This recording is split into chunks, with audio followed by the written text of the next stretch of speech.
Yeah. Tingin ba, Benji, happy ka ba sa pagkakapwesto mo sa ating mga tiktropa? Sila naman yung nagsuggest eh. So, hindi ko kasalanan to. Oh, sige.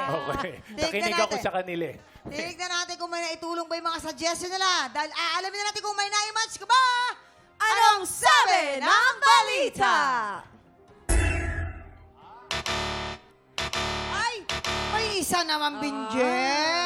May isa. So, tama. Unahin muna natin si Cho. Oo, dahil si Cho pala yung dahil sa pigsa na ospital, 6 na buwang hindi nakalakad. Samahan mo kami dito sa Cho, gitna, Cho. halika, Cho. Oo, paano Halika, Cho.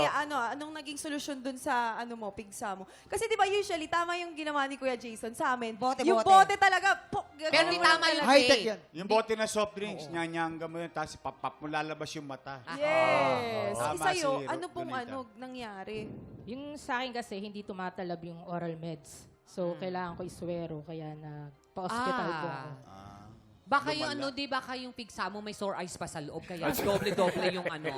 Actually, nag-start siya ng isa lang, then naging tatlo. Nanganak. Ay, Tama Hindi pala yung Oh, yun nga, sabi ko Pig sa, pig 2, pig 3. Oo, yun, ma. Yung pala Manganganak yun. talaga yun. So, okay ka naman na ngayon. Okay na po. First time mo naranasan yung gano'n, ano? Sabi po nung family ko po, bata pa lang ako, pigsain po talaga. ako. talaga. Ano daw yung cause nun? Kung bakit nagkakapigsa? Sa init po. Sa init. Pero ngayon, di ka napigsain. Nung after ko pong ma-hospital, hindi na po ako nagkapigsa. Ayun ang maganda. Usually sa dugo daw pag Sa madumi. dugo, inom ka lang Tama, na inom ma'am. marami. Dapat pala Yes. inom ka ng tubig Oo. lagi. At saka pag hindi mo tanggal talaga yung pinakaugat niya, babalik at babalik siya. Ganun pala yun. Kailangan tanggalin yung Kung ugat. ayaw niyang mawala, ikaw ang lumayo. Tama! Tama! Ay, Faith, Bakit bakit? ako, Faith? At dahil naman hindi ka nahulaan ni Kuya Benj, meron kang cash prize from TikTok lang. Congratulations, Thank you Cho. po. nilayuan yung pigsa. Mainit ulo nito. Tawagin na naman natin si Anita. Anita, Si ayan. Anita. Ay, Dating ay. walang makain mo, ngayon namimigay ng pagkain. Baka naman. Good job. Ano muna yung buhay-buhay ni Anita nung siya bata-bata? Before. Nung bata-bata pa po, hindi po ganun kaganda. Kasi hindi naman po kami ganun ka meron. Pero ngayon, sakto lang po. Tapos, ang history po talaga nun is, nung way back pandemic po, natitirang pera na lang po namin is 200 pesos. Kaming tatlo ng family ko. And then, mas pinili po namin siyang ibili sa kapitbahay namin para sa amlodipine tsaka gatas po ng baby nila. So, doon po nag-start na... nag-start na tumulong po kami sa mga... Malasakit. Yes po. Oo. And dahil din po doon, nabuo po yung namin, TPYO, Team Pagpalain Youth Organization. Ay, Nako, sana mabasa ka ng ulan. oo nga, dumami kayo. Dumami kayo. Pagpalain kayo. I love it. Literally, Oo, ang pamilya mo. At dahil mahilig ka mamigay ng blessings, may cash prize ang Studio Tiktrama! Congratulations! Kaya pala. Thank you. Thank God you. bless your family. Thank At you, dumami Anita. kayo nawa. Dito Ayan. naman tayo kay Ate Ana Luz. Medyo nakakaano yung story ni... Akala ko Tinulak mo!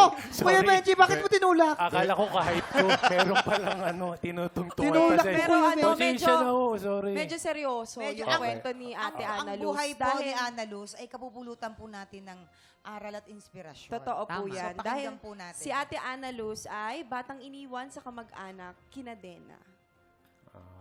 Opo, bali yung ang nag-adapt po sa akin, yung bali yung tita ko. Ilan So, taong ka po nung pinaampon? Baby pa lang po ako, inadapt na po nila hanggang sa lumaki po ako. Pag umalis po yung mister niya, kinakadina po ako.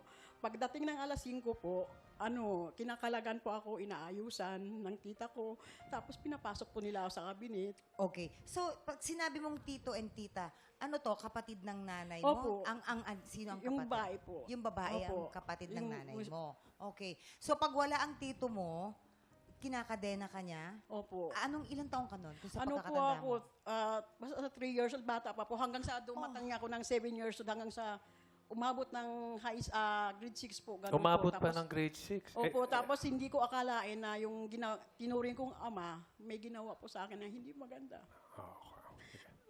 Hanggang sa nagkasakit po sila, ako naman po nag-aalaga. Kasi naman, pero hanggang ngayon hindi ko po makakalimutan. nandito po rin po ang sakit niya. Hanggang po, wala na po silang mag-asawa, pero wala po ako sinabi sa kanila, kahit sa kamag-anak ko. Kasi mag-isa lang po ako dito sa Maynila. Dinala po nila ako dito ng 7 years old. Ang sabi, magbabakasyon lang kami. Tapos wala na po. Wala na po yung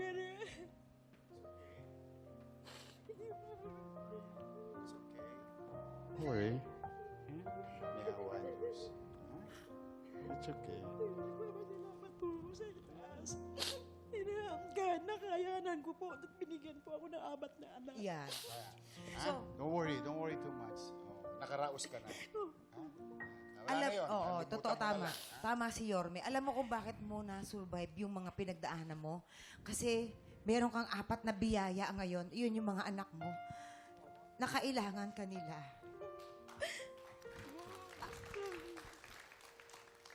Masakit. Ramdam na ramdam namin yung pain. Siguro habang lumalaki ka, lalong ang dala mo hanggang ngayon. Ako po. And, ang masakit lang kasi nito, walang closure dahil wala na yung kanyang tito at tita na nag-ampon sa kanya. Yes. Kung Pero sakasakali, ate, kung sakasakaling nandito pa sila. Hindi ko po rin sasabihin sa akin na lang po yun. Dala-dala ko po. Pero Kaya yun kaya masakit eh. Wala siyang Yun nga eh. pinagsasabihan, hindi niya nilabas. Tinago niya sa sarili niya. Talagang mahirap yun.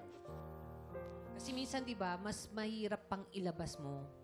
Kasi nga, maraming mangyayari hindi maganda. So, kikim-kimi na lang niya para kahit pa paano sa sarili na lang niya yung masaktan. Opo, kasi hindi ko sinabi sa pinaka-umampun sa akin na ganun po yung ginawa ng asawa niya. Kim-kim ko. Kasi Oh, ayaw ko yun po nga. sila magkahiwalay. Oo, di ba? Yun how nga. about yung kumusta yung pagpapatawad? Yung nanghingi siya, ako po mismo nanghingi ng sorry kahit alam ko wala naman akong kasalanan. Ako po rin nanghingi ng sorry na mapatawarin para lang po manay. Hindi ko kasi yung nawala po silang patak na luha. Hindi po ako umiyak sa kanila. Kasi masakit po talaga eh.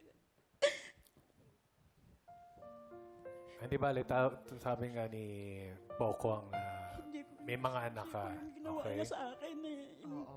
ginasa po So, ako. Malaking papasalamat sa'yo ng mga anak mo ngayon dahil sa kabila ng pinagdaanan mo, naging matatag Strong ka, ka naging pa rin. matapang ka para sa kanila.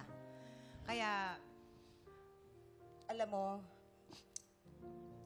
panalangin namin kung ano man yung mga pinagdaanan mo, naway pag-aangin ng Panginoon kung ano man yung mga Yes. nandito mo, mga daladala mo para sa'yo, para sa pamilya mo, sa mga nagmamahal sa'yo. And maraming salamat at pinagkatiwalaan mo kami Totoo yan. sa istorya ng buhay mo. Thank Salamat you. po, Thank Ate. you. Salamat, Ate Annalise. Saka yung lesson dito is marami tayong problema, marami tayong hinanakit. Pero iisipin natin na meron pang mas malaking problema May yung iba. Tama. Totoo. Na yung po yan. problema natin ay maliit lang. Pero Kaya para natin. para pagaanin yung nararamdaman mo ngayon, meron ka namang cash prize from TikTok Lock. Congratulations. Tsaka ate, kung kinadena ka man noon, may mga anak ka na ngayon ang susi naman. Ng Sila Tama, yun. tama. Oo. Grabe. Grabe. Maraming salamat sa pagbahagi ng inyong mga kwento sa tiwala ninyo, Cho, Anita, and Ana. Maraming salamat. Thank you so much. Yes, at Kuya Benji, naka-1 point ka. Baka meron kang gustong i-plug o i-shout out. Oo nga naman, Oo nga. Benji. Nakalimutan ko lahat. Ano ba? Ito na, bumalik na, ang bilis. Meron na akong ginagawa, magkasama kami ni Faith doon sa Sangre at Yes po, abangan niyo po yan. malapit na pong ipalabas yan, next year na po. So, hindi pa ba? Huwag ka maingay. Wala pa. Mga in 2 years pa, Ayan. antayin nyo lang, wala rin. Ay. So, basta lalabas po yan. Malapit na po Abangan yan. niyo yan. Maraming salamat, Binje. Ito na Yes. mga kapuso, may bagong paandar. Ang sarap, di ba?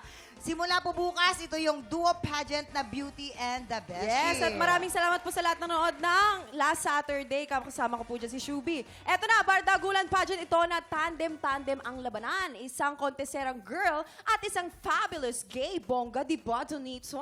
That's right, bongga talaga yan dahil nandyan ako. Makakasama. At makakasama ko pa si Alan Dizon at si MJ Lastimosa. At kami ang 3 judge, kasama ni na Carmina, Cassie, and Mavi. Kaya tutok na ngayong Sabado, 10:30 a.m. sa Sarap Diba? At syempre, for na po, tuloy-tuloy lang ating kulitan kasama pa rin si Kuya Benji sa pagbabalik ng TikTok Live!